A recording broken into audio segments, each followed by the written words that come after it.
આટલી સમોસી આપી મને આટલી જો મને જો સામે આટલી સમોસી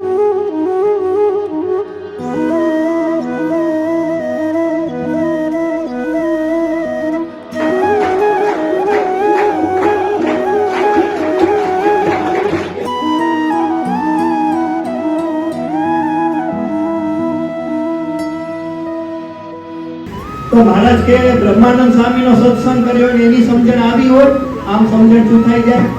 અરે મહારાજ બધી વાત સાચી,